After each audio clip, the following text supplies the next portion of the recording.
Hey guys what's up, क्या हाल चाल। This is CA Nikunj Goenka, your tax mentor. And आज इस वीडियो में हम रिवाइज करेंगे कॉम्पोजिशन स्कीम वाला चैप्टर। आज अपने इस वीडियो में रिवाइज करेंगे कॉम्पोजिशन स्कीम वाला chapter. So I request you all to please see this video entirely. अगर कॉम्पोजिशन स्कीम में एक भी डाउट है तो पूरा रिवाइज हो जाएगा। As you all know that exams has been postponed recently. Do not waste this time, invest this time, utilise this time in revising the topics more and more and more and more and more. जितना revise कर सकते हैं उतना ज्यादा आपके लिए easy होगा। If I talk about my subject indirect taxation, it is very very very important that you revise this subject as much as possible. That is why with the help of the technology I am doing my best so that I can record more and more and more and more and revision videos for all my dear students. And guys, इस video में मैं revise करवाने वाला हूं आपके साथ composition scheme. तो इस वीडियो को पूरा देखना, लास्ट तक देखना और कमेंट बॉक्स में कमेंट करके बताना ये वीडियो आपको कैसा लगा। कंपोजिशन स्कीम अगर आपको थोड़ा बहुत भी डाउट है, क्लैरिफाई चाहिए, रिवीजन चाहिए, फटाफट हम रैपिड रिवीजन करने वाले हैं कंपोजिशन स्कीम के लिए। ठीक है, एक बार मैं आपको बता देता हूं, सीएमए फाइनल का admission is already started which is been applicable for December 21 June 22। अगर आपको एडमिशन चाहिए तो नीचे दिया हुआ टिकर बॉक्स में कॉल करिए 9007922093 and you can also email us at nikunjgoenka@gmail.com। फटाफट क्लास स्टार्ट हो गया है, प्लीज गो अहेड फास्ट। ठीक है, चलिए स्टार्ट करते हैं आज का रिवीजन। कॉम्पोजिशन स्कीम तो कॉम्पोजिशन स्कीम में क्या है sir? Section number 10 of CGST act composition scheme के बारे में बात करते हैं। कॉम्पोजिशन स्कीम क्या है सर? एग्जैक्टली कॉम्पोजिशन स्कीम में बेसिकली रजिस्टर्ड पर्सन जिसका aggregate turnover preceding financial year में 1.5 करोड़ से ज्यादा नहीं है, वो कॉम्पोजिशन स्कीम ऑप्ट कर सकता है। लेकिन ये जो लिमिट है ये 75 लाख हो जाता है ये सारे स्टेट्स के लिए, अरुणाचल प्रदेश, मणिपुर, मेघालय, मिजोरम, नागालैंड, सिक्किम, त्रिपुरा, उत्तराखंड। लेकिन हज मतलब हिमाचल, असम एंड जम्मू एंड कश्मीर, इनके लिए लिमिट 1.5 करोड़ ही। Although they are special category states में आ सकते हैं, बट अब आपको पता है ये Assam and Himachal and JNK का लिमिट क्या हो जाएगा? 1.5 करोड़। बाकी सबके लिए क्या हो जाएगा? 75 lakh. So if your aggregate turnover in the preceding financial year does not exceed this prescribed limit, you can definitely opt for composition scheme। composition scheme में आने के बाद सबसे पहले आपको यह समझना जरूरी है कि एग्रीगेट टर्नओवर निकालना कैसे है। ये रजिस्ट्रेशन चैप्टर में हमने ऑलरेडी सीख के रखे। composition scheme में जब आप निकालते हो कि पिछले साल में आपका एग्रीगेट टर्नओवर क्या आएगा, ये आपको सीखना जरूरी है। एग्रीगेट टर्नओवर कैसे निकालते हैं? एग्रीगेट टर्नओवर आपको रजिस्ट्रेशन चैप्टर में भी पढ़ाया जाएगा। एग्रीगेट टर्नओवर में क्या क्या इंक्लूड होता है? All outward supplies, taxable supplies, exempt supply, zero rated supply, exports, interstates, ये सारे के सारे आपके एग्रीगेट टर्नओवर में इंक्लूड हो जाएंगे। जो इवन डिस्टिंक्ट पर्संस के बीच में सप्लाई होता है with in the same pan on all India basis, वो आपके एग्रीगेट टर्नओवर में इंक्लूड होगा। लेकिन जो जीएसटी चार्ज होता है टर्नओवर पे, जो सप्लाई पे जीएसटी चार्ज होता है, वो एग्रीगेट टर्नओवर में इंक्लूड नहीं होगा। सीजीएसटी, एसजीएसटी, आईजीएसटी, सेस, ये एग्रीगेट टर्नओवर में इंक्लूड नहीं होगा। यहां तक कि लास्ट टर्म का अमेंडमेंट है कि इंटरेस्ट इनकम जो सर्विस अपने देते हैं एडवांसेस एंड लोन्स का, उसके बदले में जो अपने को इंटरेस्ट इनकम आता है वो भी आपके एग्रीगेट टर्नओवर में इंक्लूड नहीं किया जाएगा। एग्रीगेट टर्नओवर कंप्यूटेशन के लिए इंटरेस्ट इनकम जो है, जो एग्जेम्प्ट होता है इंटरेस्ट इनकम, वो आपके एग्रीगेट टर्नओवर में इंक्लूड नहीं किया जाएगा। Very very important if you want to understand कि कॉम्पोजिशन स्कीम में आप रजिस्टर्ड कॉम्पोजिशन स्कीम में आप एलिजिबल हो कि नहीं है, उसके लिए आपको यह इंपॉर्टेंट है जानना कि प्रीवियस ईयर में आपका एग्रीगेट टर्नओवर क्या था। तो ये सबसे पहला सेक्शन 10 सबसेक्शन 1 यही बात करता है सर, ये याद रखना है आपको। ठीक है, rates of tax under composition scheme. What are the rates of tax under composition scheme? तीन तरह में हम क्लासिफाई कर सकते हैं। एक आता है मैन्युफैक्चरर्स, इनके लिए 0.5% सीजीएसटी, 0.5% एसजीएसटी। ये किस पे लगाना पड़ता है? टर्नओवर इन स्टेट पे। सर हर पर्सन को जीएसटी में जो रजिस्ट्रेशन होता है वो स्टेट वाइज रजिस्ट्रेशन लेता है, तो हर स्टेट का अपना अपना टर्नओवर होता है। उस टर्नओवर इन स्टेट पे जो भी उसका आएगा उसको 0.5% सीजीएसटी, 0.5% एसजीएसटी देना पड़ता है। लेकिन जो tobacco, ice cream, paan masala, aerated water के मैन्युफैक्चरर्स हैं उनको कॉम्पोजिशन स्कीम नसीब नहीं है, वो कॉम्पोजिशन स्कीम में जा नहीं सकते। अपने आगे सेक्शन 10(2) में पढ़ेंगे। जो सप्लायर्स रेस्टोरेंट सर्विस देते हैं या केटरिंग सर्विस देते हैं, यानी सप्लाई करते हैं para 6B of schedule 2। Para 6B of schedule 2 मतलब शेड्यूल 2 में लिखा हुआ है कि अगर फूड के साथ साथ आप और कोई अदर सर्विस दे रहे हो तो उसको सप्लाई ऑफ सर्विस माना जाएगा, रेस्टोरेंट सर्विस माना जाएगा। और इसको यहां पे 2.5% सीजीएसटी, 2.5% एसजीएसटी लगेगा टर्नओवर इन स्टेट पे। लेकिन जो अदर सप्लायर्स है अदर देन मैन्युफैक्चरर और रेस्टोरेंट सर्विसेज, इनको 0.5% सीजीएसटी, 0.5% एसजीएसटी देना पड़ता है टैक्सेबल टर्नओवर पे। यानी सर टर्नओवर इन स्टेट पे तो एग्जाम टर्नओवर भी आ जाता है, टैक्सेबल टर्नओवर भी आ जाता है, सब कुछ आ जाता है। लेकिन जब मैं बात कर रहा हूं अदर सप्लायर्स के लिए तो 0.5% सीजीएसटी, 0.5% एसजीएसटी खाली और खाली टैक्सेबल सप्लाई पे आता है, गुड्स एंड सर्विसेज का। ये आपको याद रखना है, ठीक है ना सर। क्या कंपोजिशन स्कीम वाले जो टैक्स पेमेंट करते हैं अदर देन अदर सप्लायर्स, मतलब मैन्युफैक्चरर्स हो गए या रेस्टोरेंट सर्विस हो गए, क्या वो लोग अपने टर्नओवर पे जो टैक्स देते हैं क्या उसमें एग्जाम टर्नओवर भी ऐड होता है? यस, एग्जाम टर्नओवर भी ऐड होता है, लेकिन जो अदर सप्लायर्स होते हैं, अदर सप्लायर्स जो होते हैं उनके लिए एग्जाम टर्नओवर ऐड नहीं होता, उनके लिए खाली टैक्सेबल सप्लाईज ऐड होता है। ठीक है। Who is not eligible for composition scheme section 10 subsection 2? Sir composition scheme के लिए कौन एलिजिबल नहीं है? Very very important. composition scheme कौन एलिजिबल नहीं है? Very very important. Exam type rapid revision चल रहा है तो I am touching upon all the important points of this chapter. इसको देखने के बाद कोई भी ये नहीं बोल सकता कि सर मुझे समझ में नहीं आया चैप्टर। रिवाइज करोगे एज मच एज पॉसिबल। इसके लिए मैं आपके लिए वीडियोस बना रहा हूं ताकि आपके लिए ईजी हो। सर कॉम्पोजिशन स्कीम के लिए कौन कौन एलिजिबल नहीं है? सर जो इंटरस्टेट आउटवर्ड सप्लाईज मतलब जो इंटरस्टेट सप्लाई कर रहा है आउटवर्ड, इनवर्ड नहीं बोला, इनवर्ड अलाउड है, आउटवर्ड अलाउड नहीं है। आउटवर्ड सप्लाईज ऑफ गुड्स और सर्विसेज ऐड हो गया था फाइनेंस एक्ट 2020 से, लेकिन ये इफेक्टिव हुआ 1 जनवरी 21 से। जो सर्विस दे रहे हैं अदर देन, जो सर्विस दे रहे अदर देन क्या, जो सर्विस दे रहे other than supply of restaurant services, जो सर्विस दे रहे other than supply of restaurant services other than the limit specified in 10(1). Sir वो लिमिट क्या आपको पढ़ाया जाएगा, बट अभी इतना समझो कि सर्विसेज आप नहीं दे सकते other than restaurant services, other than restaurant services आप नहीं दे सकते। अगर आप कोई भी सप्लाई कर रहे हो गुड्स एंड सर्विसेज का जो आप ई कॉमर्स ऑपरेटर के थ्रू सप्लाई कर रहे हो, जो टीसीएस कलेक्ट करने के लिए लायबल है, तो हम ई कॉम के थ्रू अगर गुड्स या सर्विसेज ऐड हुआ था, ये वर्ड फाइनेंस एक्ट 2020 से एप्लीकेबल हुआ था, इफेक्टिव हुआ था 1 जनवरी 21 से। अगर हम गुड्स या सर्विसेज सप्लाई कर रहे हैं जहां पर कोई टैक्सेबल ही नहीं है, लेविएबल टू टैक्स ही नहीं है, अगेन यहां पे अगर लेविएबल टू टैक्स नहीं है, नॉन टैक्सेबल है, तो कॉम्पोजिशन स्कीम नसीब नहीं होगा। Manufacturer of ice cream, paan masala, tobacco, aerated water के मैन्युफैक्चरर्स को अलाउड नहीं है, अदर सप्लायर्स को अलाउड है। Casual taxable person, non resident taxable person, ये लोग भी कॉम्पोजिशन स्कीम में अलाउड बिल्कुल भी नहीं है। सर कोई रेस्ट्रिक्शन है क्या इंटरस्टेट इनवर्ड सप्लाई का? इनवर्ड सप्लाई का कोई रेस्ट्रिक्शन नहीं है, आउटवर्ड सप्लाई का रेस्ट्रिक्शन है। क्या कॉम्पोजिशन स्कीम के ऊपर रिवर्स चार्ज प्रोविजन एप्लीकेबल होगा? यस सर, 10(1) स्टार्ट होता है subject to 9(3) and 9(4) notwithstanding anything contained in any other provision of the act. मतलब सेक्शन 10(1) स्टार्ट ही होता है overriding other provisions of the act. In lieu of rate, in lieu of tax payable under section 9(1) you pay tax under section 10(1). ठीक है ना? तो आपको 9(1) applicable नहीं होता, आपके ऊपर 10(1) एप्लीकेबल होता है, और यहाँ पे सब्जेक्ट टू रिवर्स चार्ज है 9(3) 9(4) लग जाएगा, 9(3) 9(4) लग जाएगा, 9(3) 9(4) रिवर्स चार्ज लगेगा। रजिस्टर्ड पर्सन जो रिसीव कर रहा है उसको, अगर वो कॉम्पोजिशन स्कीम में रजिस्टर्ड है तो भी उसको कॉम्पोजिशन स्कीम में टैक्स रिवर्स चार्ज में टैक्स देना पड़ेगा।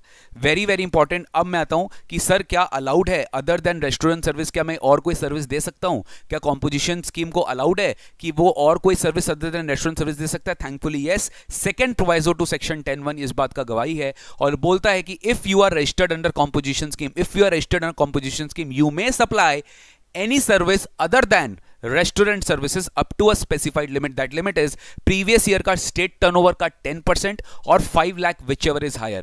प्रीवियस ईयर का स्टेट टर्नओवर का 10% और 5 लाख whichever is higher. ठीक है ना? तो ये लिमिट तक आप अदर सर्विस दे सकते हैं। इसमें स्टूडेंट को बहुत कंफ्यूजन होता है, इसलिए एक बार मैं फिर समझा देता हूं। सर ये बोला गया कि if I am already registered under composition scheme as 10 in under 10(1) A, B and C। ये 10(1) A, B, C क्या है? सर A में मैन्युफैक्चरर्स है, B में रेस्टोरेंट सर्विसेज और C में अदर सप्लाईज है। मैं ऑलरेडी अगर कोई ना कोई डीलिंग कर रहा हूं, या तो रेस्टोरेंट सर्विस में हूं, या तो गुड्स सप्लाई कर रहा हूं, या तो कुछ ऐसा गुड्स मैन्युफैक्चर करूं जो मैं अलाउड है, उसके साथ साथ अगर मेरे को अदर सर्विस भी देना है अदर देन रेस्टोरेंट के लिए उसमें कोई प्रॉब्लम नहीं है, उसमें तो पूरा 1.5 करोड़ का आपको लिमिट दिया और स्पेशल कैटेगरी स्टेट्स में 75 लाख। लेकिन आप अदर देन अगर रेस्टोरेंट सर्विस देना चाह रहे हो तो गवर्नमेंट बोलता है ठीक है आप साथ साथ अदर सर्विस भी दीजिए up to a specified limit. मतलब ऐसा नहीं हो कि मैं खाली और खाली मान लीजिए ऑडिट सर्विसेज दे रहा हूं, रिपेयर मेंटेनेंस सर्विसेज दे रहा हूं, तो I am not allowed to opt under 10(1). इसके लिए आएगा आगे हमारा सेक्शन 10(2)A, इसके लिए आएगा आगे वाला सेक्शन 10(2)A। मैं साथ साथ नॉर्मल सप्लाई करते हुए मैं अदर सर्विसेज भी दे सकता हूं up to a specified limit. खाली अदर सर्विस नहीं दे सकता 10(1) में, 10(2)A में जाना पड़ेगा, वो अपने बाद में डिस्कस करेंगे। ठीक है ना? तो सर इन दिस केस अगर आपका प्रीवियस ईयर में एग्रीगेट टर्नओवर 1.5 करोड़ है, आप ऑलरेडी कॉम्पोजिशन स्कीम में या तो 10(1) A, B या C कहीं ना कहीं आप गिर रहे हो, along with that you can give other services also up to a specified limit. अगर उस लिमिट के ऊपर चले गए, पिछले साल का टर्नओवर इन स्टेट का 10% और 5 लाख whichever is higher, यानी मिनिमम 5 लाख का सर्विस आप अदर सर्विस दे सकते हो, कोई प्रॉब्लम नहीं है। ठीक है सर?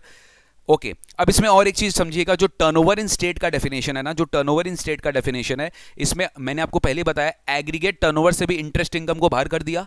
आप पिछले साल का एग्रीगेट टर्नओवर कंप्यूट करेंगे, इसमें आपका जो भी इंटरेस्ट इनकम आ रहा है, जो एक्सटेंड कर रहे हैं लोन्स एंड एडवांसेस, जिसके अगेंस्ट में आपको इंटरेस्ट इनकम आ रहा है, प्रीवियस ईयर का जब आप एग्रीगेट टर्नओवर निकालेंगे तो आपको उस एग्रीगेट टर्न में उस इंटरेस्ट इनकम को you don't have to include, and even in turnover in state also you don't have to include. मतलब जो इंटरेस्ट इनकम है ना, प्योरली जो इंटरेस्ट इनकम जो एग्जेम्प्ट होता है एज सप्लाई ऑफ सर्विस, जो आपको एग्जेम्पशन में भी पढ़ाया गया था सर, ये चीज आपको कॉम्पोजिशन स्कीम से क्या होगा, ये चीज आप कॉम्पोजिशन स्कीम में जो टर्नओवर इन स्टेट निकालोगे इंटरेस्ट इनकम को बाहर कर देंगे। ये चीज इंपॉर्टेंट है, याद रखिएगा, it will not be included in interest income. Next 10(2)(a) new composition scheme आया था फॉर मिक्स सप्लायर और सप्लायर ऑफ सर्विसेज जिनका aggregate turnover preceding financial year में अप टू 50 लाख है। सर 10(2)(a) बोलता है कि पिछले साल अगर मेरा aggregate turnover up to 50 lakh है, नॉट एक्सीडिंग 50 लाख, तो I can opt for a new composition scheme under section 10(2). And यहां पे सबसे बेस्ट है, आप एक्सक्लूसिवली भी सर्विस दे सकते हो, आप गुड्स के साथ साथ भी सर्विस दे सकते हो, आप एक्सक्लूसिवली भी सर्विस दे सकते हो, लेकिन only your limit should not exceed 50 lakh. पिछले साल में आपका लिमिट 50 लाख से ज्यादा नहीं होना चाहिए, और करंट ईयर में भी आपका टर्नओवर जब तक 50 लाख रहेगा आप 6% के लिए ऑप्ट कर सकते हो, 3% CGST, 3% SGST। बाद बाकी जो रेस्ट्रिक्शन 10(2) में था कि आप इंटरस्टेट आउटवर्ड सप्लाई नहीं कर सकते, ई कॉमर्स ऑपरेटर के थ्रू सप्लाई नहीं कर सकते, can not supply those goods and services which is not leviable to tax, right, casual taxable, non resident taxable person, manufacturers of tobacco, ice cream, paan masala, aerated water, ये लोग नहीं रह सकते 10(2) में, तो ये लोग 10(2)(a) भी ऑप्ट नहीं कर सकते। कोई रेस्ट्रिक्शन जो दोनों के लिए बिल्कुल सेम है। लेकिन यहां पर क्या है कि अगर आपका पिछले साल में aggregate turnover does not exceed 50 lakh, तो करंट ईयर में आप 6% ऑप्ट कर सकते हो on your aggregate turnover. Aggregate turnover में आपको 6% टैक्स देना पड़ेगा। सर कॉम्पोजिशन स्कीम का आपको जनरल रूल पता है, you can not charge taxes, you can not also claim input tax credit. आप टैक्सेस भी चार्ज नहीं कर सकते, आप इनपुट टैक्स क्रेडिट भी क्लेम नहीं कर सकते, ये इंपॉर्टेंट बात याद रखिएगा, ठीक है सर। तो basically composition scheme small service providers के लिए ये 6% ऑप्शन देता है, जो एग्रीगेट टर्न जिनका अप टू 50 लाख रुपीज है वो डेफिनेटली कॉम्पोजिशन स्कीम में आ सकते हैं 10(2)(a) में। जो लोग एक्सक्लूसिवली सर्विस देना चाहते हैं अदर देन रेस्टोरेंट सर्विसेज, या जो लोग मिक्स सप्लाईज मतलब गुड्स भी दे रहे हैं सप्लाई और सर्विसेज भी दे रहे हैं, लेकिन 10(1), 10(2) में क्यों नहीं आ पाए सर? 10(1), 10(2) में इसलिए नहीं आ पाए क्योंकि वहां पर उन लोग जो लिमिट दे रहे हैं अदर सर्विसेज का 10% of turnover instead of preceding financial year और 5 लाख व्हिचएवर इज हायर, इससे ज्यादा अदर सर्विस दे रहे हैं, तो in that case they will definitely go for 10(2)(a). Sir important सबसे बात यही याद रखिएगा, 10(2)(a) का सेकंड पॉइंट बहुत इंपॉर्टेंट है कि आप 10(2)(a) कब ऑप्ट कर सकते हो, if you are not eligible to opt for 10(1). अगर आप 10(1) के लिए एलिजिबल है तो आप 10(2)(a) ऑप्ट नहीं कर सकते। अगर आप 10(1) के लिए एलिजिबल है तो आप 10(2)(a) ऑप्ट नहीं कर सकते। Only when you are not eligible for 10(1) you can opt for 10(2)(a। तो सबसे पहले आपको 10(1) देखना पड़ेगा। अगर आप नॉर्मल कॉम्पोजिशन स्कीम में नहीं जा पा रहे हो तो आप 10(2)(a) में जाओ। सर कब कोई नॉर्मल कॉम्पोजिशन स्कीम में नहीं जा पाएगा और 10(2)(a) में आ पाएगा? अगर मैं एक्सक्लूसिवली सर्विस दे रहा हूं तो मेरे लिए 10(1), 10(2) है ही नहीं अदर देन रेस्टोरेंट, मेरे लिए 10(2)(a) है। और मेरा प्रीवियस ईयर में एग्रीगेट टर्नओवर अगर मान लो ऐसा है, टर्नओवर इन स्टेट ऐसा है कि मेरा करंट ईयर में अदर सर्विस का वैल्यू बढ़ जा रहा है, क्योंकि मैं अदर सर्विस अगर दे रहा हूं तो 10% ऑफ टर्नओवर और 5 लाख से ज्यादा दे रहा हूं, तो मैं जाऊंगा 10(2)(a) में only if my aggregate turnover in the preceding financial does not exceed 50 lakh rupees. ये सब बहुत इंपॉर्टेंट है। बाद बाकी जो कंडीशंस है सबके लिए बिल्कुल सेम है, खाली एग्रीगेट टर्नओवर चेंज है, और कॉम्पोजिशन स्कीम में आप 10(1) में ऑप्ट नहीं कर सकते, तभी आप 10(2)(a) में आ सकते हैं। बाद बाकी कोई डिफरेंस नहीं है, बाद बाकी एवरीथिंग इज सेम जो रेस्ट्रिक्शंस 10(2) में था सर, ठीक है, ये याद रखिएगा। ओके सर, क्या कॉम्पोजिशन स्कीम वाला टैक्स इनवॉइस इशू करता है? नहीं, वो बिल ऑफ सप्लाई इशू करता है, because they can not charge taxes, they pay tax on their own, they pay tax on their turnover which they do, या taxable supplies depending on the nature, आप manufacturers हो या restaurant service वाले हो या other supplies हो, depending on that आपको अपना टैक्स कैलकुलेट करना पड़ता है और गवर्नमेंट को जमा करना पड़ता है। कॉम्पोजिशन स्कीम वाला रिटर्न कैसे फाइल करता है? कॉम्पोजिशन स्कीम वाला साल में एक बार रिटर्न फाइल करता है GSTR 4, जिसका ड्यू डेट है साल एंड होने के बाद 30 अप्रैल, और उन्हें जो टैक्स देना पड़ता है वो क्वार्टरली देना पड़ता है CMP 8 के साथ। CMP 8 एक स्टेटमेंट है जो क्वार्टरली उन्हें फाइल करना पड़ता है। अगर वो फाइल नहीं करते तो आगे आपको पढ़ाया जाएगा, ई वे बिल भी वो इशू नहीं कर सकते, उनका बहुत सारा लेट फीस पेनल्टी है। इनफैक्ट बस इतना याद रखिए, CMP 8 जाता है quarterly 18th of the month succeeding the quarter, वहां पे CMP 8 के साथ आपको क्वार्टरली टैक्स देना पड़ता है कॉम्पोजिशन स्कीम वाले को, बट रिटर्न जो होता है वो एनुअली भरते हैं GSTR 4 by the end of the year following 30th April of the next financial year. ये याद रखिएगा, वेरी वेरी इंपॉर्टेंट सर। जब अपने प्रीवियस ईयर का एग्रीगेट टर्नओवर चेक करते हैं तो हमें बताइए कि प्रीवियस ईयर का एग्रीगेट टर्नओवर जब हम चेक करते हैं तो मान लीजिए प्रीवियस ईयर में ही हमने रजिस्ट्रेशन लिया, तो हम क्या 1 अप्रैल से अपना सारा टर्नओवर को इंक्लूड करेंगे अपने एग्रीगेट टर्नओवर के डेफिनेशन में, कि हमें जिस दिन से हम लायबल है टू पे टैक्स, मतलब जिस दिन आपका 20 लाख का थ्रेशोल्ड एक्सीड हुआ फॉर रजिस्ट्रेशन या 40 लाख या जो भी आपका थ्रेशोल्ड लिमिट है एक्सीड किया, तो गवर्नमेंट बोलता है देखो 1 अप्रैल, आपका 1 अप्रैल से financial year from the 1 April से आपका एग्रीगेट टर्नओवर में जो भी टर्नओवर आ रहा है वो इंक्लूड हो जाएगा 1 अप्रैल से। तो for the purpose of computing aggregate turnover आपको पिछले साल का एग्रीगेट टर्नओवर चेक करना पड़ता है, और पिछले साल का एग्रीगेट टर्नओवर पूरा 1 अप्रैल से, मतलब even for the period from 1 April to the date when you are liable for registration, मतलब वो कुछ पीरियड तक जब आप रजिस्ट्रेशन के लिए लायबल नहीं थे उस पीरियड का भी टर्नओवर अगर आप उसमें जीएसटी भी नहीं चार्ज किए हो वो भी आपके एग्रीगेट टर्नओवर के डेफिनेशन में इंक्लूड हो जाएगा, ऐसा गवर्नमेंट बोलता है। लेकिन आपको यह ध्यान रखना है कि जो इंटरेस्ट इनकम आएगा वो डेफिनेटली आपका साल एग्रीगेट टर्न में इंक्लूड नहीं होगा। मैंने आपको बताया था इंटरेस्ट इनकम को पूरे कॉम्पोजिशन स्कीम के एम्बिट से बाहर कर दिया गया है। अगर वो पिछले साल इंटरेस्ट इनकम कमाए हैं तो पिछले साल का इंटरेस्ट इनकम उनके एग्रीगेट टर्नओवर के डेफिनेशन में नहीं जाएगा। तो सिमिलरली जब अपने टैक्स पे करते हैं तो टैक्स पेमेंट के लिए आप एग्रीगेट टर्नओवर चेक नहीं करते, आप टर्नओवर इन स्टेट चेक करते हो। हर स्टेट का अलग अलग टर्नओवर, हर स्टेट का अलग अलग टैक्स। तो टर्नओवर इन स्टेट के लिए गवर्नमेंट ने बोला है कि देखो जब से तुम लायबल थे रजिस्ट्रेशन के, सपोज करंट ईयर मैंने रजिस्ट्रेशन लिया है तो मैं लायबल हुआ रजिस्ट्रेशन के लिए मान लीजिए 1 जुलाई, तो 1 अप्रैल से 1 जुलाई का जो भी टर्नओवर है उस पे मुझे टैक्स देना नहीं है बिकॉज मैं लायबल ही नहीं था।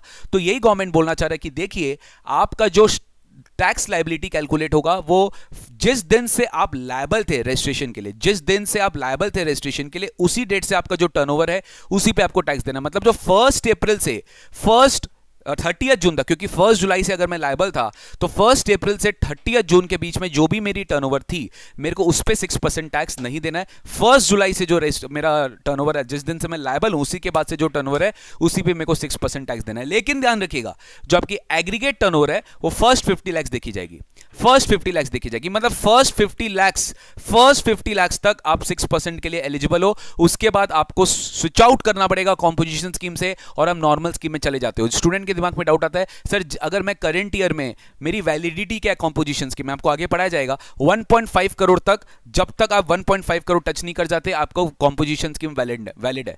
1.5 करोड़ के बाद आप कॉम्पोजिशन स्कीम में नहीं रह सकते। सिमिलरली 50 लाख 10 टू ए, जब तक आपका 50 लाख का टर्नओवर चल रहा है तब तक आप 10 टू ए में वैलिड है। उसके बाद आपको कॉम्पोजिशन स्कीम से बाहर होना पड़ेगा प्रोस्पेक्टिवली, पुराने डेट से रेट्रोस्पेक्टिवली नहीं होना पड़ेगा।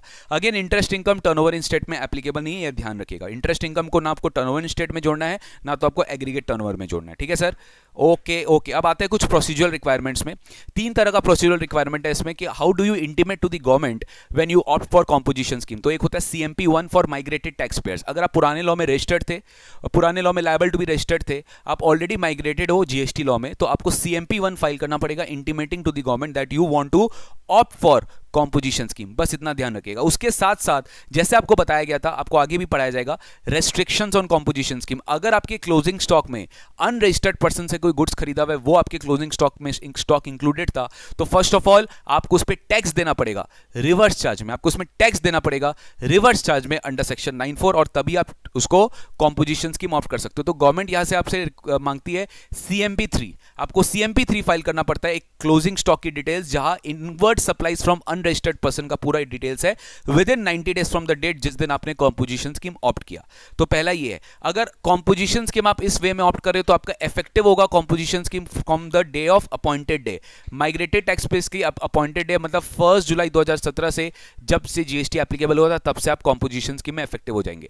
नेक्स्ट आता है फ्रेश रजिस्ट्रेशन। अगर आप फ्रेश रजिस्ट्रेशन के लिए अप्लाई करते हो तो वहां पे आपको कोई अलग से इंटीमेट नहीं करना पड़ता, बिकॉज रजिस्ट्रेशन एप्लीकेशन जो अपने part B of REG1 file करते हैं वहां पे एक टिक आता है, बॉक्स आता है, आर यू ऑप्टिंग टू पे अंडर कॉम्पोजिशन स्कीम, बस उसमें टिक लगा दो, आपका इंटीमेशन डीम्ड मान लिया जाएगा, आपको अलग से इंटीमेट नहीं करना। You just file a normal registration application part B, it would be deemed to be considered as a intimation for composition scheme. लेकिन रजिस्ट्रेशन के बाद ही इंटीमेशन कंसिडर किया जाएगा, उसके बाद कंसिडर नहीं किया जाएगा। सर इसका इफेक्टिव डेट क्या होता है, ये आपको रजिस्ट्रेशन चैप्टर में पढ़ाया जाएगा, इनफैक्ट पढ़ाया भी गया है। देखिए रिवीजन चल रहा है, रैपिड रिवीजन चल रहा है, मैं मान के चल रहा हूं कि आपको एक बार ऑलरेडी पता है, उसके बाद आप ये वीडियो देख रहे हो तब क्या लिए बहुत यूजफुल होगा, वरना वीडियो आपके लिए यूजफुल नहीं है। इफेक्टिव डेट कब से, इफेक्टिव डेट कब से, कॉम्पोजिशन स्कीम इफेक्टिव कब से होगा, अगर आप एज अ फ्रेश रजिस्ट्रेशन जा रहे हो तो इन दैट केस याद रखिएगा 30 डेज वाला एप्लीकेबिलिटी प्रोविजन होता है। अगर आप विद इन 30 डेज आपने एप्लीकेशन कर दिया from the date of liability तो आपका इफेक्टिव डेट हो जाएगा date of liability of registration. लेकिन अगर आप 30 डेज के अंदर अप्लाई नहीं किए तो आपका इफेक्टिव डेट हो जाएगा जिस दिन आपने रजिस्ट्रेशन ग्रांट किया वो आपका इफेक्टिव हो जाएगा। नेक्स्ट आता है, अगर आप स्विच ओवर कर रहे हो करेंटली आप नॉर्मल स्कीम में हो, अब आप कॉम्पोजिशन स्कीम में जाना चाहते हो, तो यहां पे आपको CMP2 में गवर्नमेंट को साल चालू होने के पहले इंटीमेट करना पड़ेगा कि आप कॉम्पोजिशन स्कीम में आना चाहते हो, यानी स्विच करना चाहते हो। तो गाइस आप स्विच करना चाहते हो, आप कॉम्पोजिशन स्कीम में स्विच करना चाहते हो ना, तो बट वैसे ITC में आपको पढ़ाया गया था कि आपको ITC का क्रेडिट रिवर्स करना पड़ेगा। इसके लिए आपको ITC3 फाइल करना पड़ेगा। आपका जो क्लोजिंग स्टॉक है, जो स्टॉक आपका कॉम्पोजिशन स्कीम में उठ के जा रहा है, जिस पर आपने क्रेडिट ले लिया है, वो आपको रिवर्स करना पड़ेगा। उसके लिए आपको एक स्टेटमेंट फाइल करना पड़ेगा ITC3 में with in 90 days from the commencement of the financial year. और इस केस में आपका कॉम्पोजिशन स्कीम इफेक्टिव कब से होगा? From the beginning of the financial year. ठीक है सर, ये याद रखिएगा। एक बार अगर मान लीजिए एक प्लेस ऑफ बिजनेस में, एक स्टेट में अगर आपने इंटीमेशन फाइल कर दिया, तो बाद बाकी ऑटोमेटिकली बाकी सारे स्टेट्स में भी डीम मान लिया जाएगा। सर ऐसा क्या लॉजिक है? क्योंकि कॉम्पोजिशन स्कीम में आपको पढ़ाया गया था कि एक जगह अगर आप कॉम्पोजिशन स्कीम ऑप्ट कर लिए एक स्टेट में, तो आप ही का registration in another state in the same PAN number deem to be composition scheme, वो uniformly it has to be adopted by all the registered persons in the same PAN number. It cannot be कि एक state में आप composition scheme में registered नहीं हो but उसी pan में दूसरा स्टेट में कॉम्पोजिशन स्कीम में रजिस्टर्ड हो, तो ऐसा नहीं हो सकता। It has to be uniformly adopted by all the registered person in the same PAN number. ये आपको याद रखना है। सर कंडीशंस एंड रेस्ट्रिक्शंस कुछ है। आप CTP नॉन रेजिडेंट टैक्सेबल नहीं हो सकते। जो भी गुड्स आपके पास है, जो स्टॉक में, अगर आपके पास कोई ऐसा स्टॉक है जो आप अनरजिस्टर्ड पर्सन से खरीदे हो, तो अगर आप परचेज करते हो तो आपको रिवर्स चार्ज में टैक्स देना पड़ेगा सेक्शन 9(4) में, जो कि खाली नोटिफाइड सप्लाईज के लिए एप्लीकेबल है। कि जब प्रमोटर सीमेंट परचेज करते हैं अनरजिस्टर्ड सप्लायर से, या कैपिटल गुड्स परचेज करते हैं अनरजिस्टर्ड सप्लायर से, और बाकी कुछ केसेस भी है जहां पे 9(4) एप्लीकेबल हो जाता है। रिवर्स चार्ज टैक्स देना पड़ेगा सेक्शन 9394 में। रिवर्स चार्ज से आप मुक्त नहीं हो सकते, चाहे वो 5% हो, 12% हो, 18% हो, 28% हो। और आप मैन्युफैक्चरर नहीं हो सकते नोटिफाइड गुड्स का, ice cream, paan masala, aerated water, tobacco. ठीक है, ये याद रखना है अपने को, ये याद रखना है। कॉम्पोजिशन टैक्सेबल पर्सन में अगर आप कॉम्पोजिशन स्कीम में रजिस्टर्ड हो, तो आपके बिल ऑफ सप्लाई में लिखा होना चाहिए composition taxable person not eligible to collect tax on supplies. और आपके बिल ऑफ सप्लाई में ऊपर में लिखा होना चाहिए ही shall mention the words composition taxable person. वो डिस्प्ले करना पड़ेगा उसको रिस्पेक्टिव प्लेस ऑफ बिजनेस में। ठीक है, ये याद रखना है। कॉम्पोजिशन स्कीम कब तक वैलिड है? जब तक आपका एग्रीगेट टर्नओवर करंट ईयर में एक्सीड नहीं कर जाता 1.5 करोड़ इन केस ऑफ 10(1), और 75 lakh for special category states, और 50 लाख इन केस ऑफ 10(2) है। तब तक आप कॉम्पोजिशन स्कीम के लिए वैलिड हो। उसके बाद रिमाइंडर ईयर के लिए आप एप्लीकेबल नहीं होंगे जब आपका टर्नओवर क्रॉस कर रहा है। रेट्रोस्पेक्टिवली कभी मत सोचना कि रेट्रोस्पेक्टिवली आपका कॉम्पोजिशन स्कीम इनवैलिड हो जाएगा। सर इसके कुछ इंटीमेशंस आपको देने पड़ते हैं। CMP1 मैंने करा दिया, CMP2 करा दिया, CMP3 करा दिया। अब जब मान लीजिए आपको कॉम्पोजिशन स्कीम से विड्रॉ होना है, बिकॉज आपने कुछ ऐसा आपके पास इवेंट हो गया कि जिससे आपका कॉम्पोजिशन स्कीम इनवैलिड हो रहा है, आपने 10(2) का कोई रेस्ट्रिक्शन या कोई कंडीशन वायलेट कर दिया, ऐसा कुछ है, तो इन दैट के 7 डेज के अंदर अंदर CMP4 आपको फाइल करना पड़ेगा of the change of the event. 7 days के अंदर अंदर आप CMP4 फाइल कर सकते हो। उसके साथ साथ याद रखिएगा, अगर आप कॉम्पोजिशन स्कीम से विड्रॉ कर रहे हो तो उल्टा होता है। कैसे? यहाँ पे आपका ITC आपको मिलने वाला है ITC3। जब आप स्विच ओवर कर रहे थे नॉर्मल से कॉम्पोजिशन, तो आप ITC3 फाइल करते थे। यहां से आप कॉम्पोजिशन से नॉर्मल में आ रहे हो तो आपको ITC1 फाइल करना पड़ेगा, और 30 डेज के अंदर अंदर और आपको ITC1 फाइल करना पड़ेगा। और यहां पर आप पूरा का पूरा स्टॉक डिटेल्स दोगे जिसमें आपको क्रेडिट अब मिलने वाला। बिकॉज कॉम्पिटिशन में जब आप खरीदे थे आप क्रेडिट नहीं लिए थे उस चीज का, बिकॉज कॉम्पिटिशन स्कीम आप क्रेडिट नहीं ले सकते, लेकिन अब आप क्योंकि विड्रॉ कर रहे हो स्कीम से, तो ITC1 में आपको फाइल करना पड़ेगा। बस इतना याद रखिएगा। Sir composition scheme to be adopted uniformly by all the registered persons having the same PAN number, it cannot collect tax, they cannot enter into credit chain. कुछ रेलिवेंट फॉर्म्स है, CMP1, 2, 3 आपको पढ़ा दिया गया। 4 मैंने अभी आपको बताया, intimation of withdrawal from the scheme. Intimation of withdrawal from the scheme, अगर हम स्कीम विड्रॉ करना चाहते हो 7 डेज के अंदर CMP4 फाइल करना है। फिर क्या होता है, प्रॉपर ऑफिसर के पास भी पावर है कि मान लीजिए उसको लगा कि तुमने इंटरस्टेट आउटवर्ड सप्लाई कर दिया, या तुमने क्रेडिट ले लिया, या तुमने कम टैक्स दिया, तो प्रॉपर ऑफिसर भी आपको एक शो कॉज नोटिस दे सकता है CMP5 में, जहां पे वो आपसे पूछेगा कि बताओ मैं तुम्हारा कैंसिल क्यों नहीं करूं registration being a composition scheme. तो फिर आपको रिप्लाई करना पड़ेगा to that show cause notice, that is CMP6। Within 15 days of the receipt of the notice, आपको 15 डेज के अंदर रिप्लाई करना पड़ेगा to that show cause notice. जब आप रिप्लाई कर दिए, प्रॉपर ऑफिसर CMP7 में फाइनल ऑर्डर पास कर देगा, जहां पे वो आपको ऑर्डर इशू कर देगा कि आपका रजिस्ट्रेशन कैंसिल होना चाहिए, कि आपको रजिस्ट्रेशन इंटैक्ट रहना चाहिए। 30 डेज का उसका टाइम है, उसको CMP7 का ऑर्डर पास करना पड़ेगा। नेक्स्ट है CMP8, statement of payment of self assessment tax. Statement of payment of self assessment tax, जो आपको क्वार्टरली फाइल करना पड़ता है पेमेंट, जो आपको क्वार्टरली स्टेटमेंट फाइल करना पड़ता है, disclosing the amount of tax you have paid along with the payment made, आपको CMP8 भी फाइल करना पड़ेगा quarterly till the 18th of the month succeeding the quarter. Next आता है सेक्शन नंबर 10(5). अगर टैक्स ऑफिसर को लगता है कि आपने गलत वे में कॉम्पोजिशन स्कीम अवेल किया है, आपको नहीं क्लेम करना चाहिए था, आप एलिजिबल नहीं हो फिर भी आप कॉम्पोजिशन स्कीम में टैक्स पे कर रहे हैं तो आपके ऊपर demand and recovery proceeding section 73 74 का स्टार्ट हो जाएगा और आपके ऊपर नॉर्मल पेनल्टी का प्रोविजंस एप्लीकेबल हो जाएगा, आपके ऊपर नॉर्मल पेनल्टी का प्रोविजंस एप्लीकेबल हो जाएगा। ठीक है guys, so with this we complete our short revision of composition scheme. As I told you is a rapid revision and definitely I request all my students to please follow this videos rigorously. Also you can share these videos with all your friends so that they can also understand the importance of the rapid revision. एक short आपको एक overview दिया जा सकता है, अभी आपके पास definitely time नहीं है कि एक एक टॉपिक एकदम डिटेल में आपको पढ़ाया जाए। ठीक है, तो it's a rapid revision, I hope you will understand and thank you so much for watching this video composition scheme. Please subscribe to our channel and also press the bell icon button so that you can get more and more videos at the earliest so that your exams goes very nicely sir। ठीक है, thank you so much। yes, admissions are still going on for CMA final IDT, students can take restriction description box में पूरा दिया हुआ है, तो लुफ्त उठाइए, मजा उठाइए और फटाफट अपना पढ़ाई स्टार्ट करिएगा। ठीक है, चलो bye bye, take care, God bless you, see you very soon in the next class.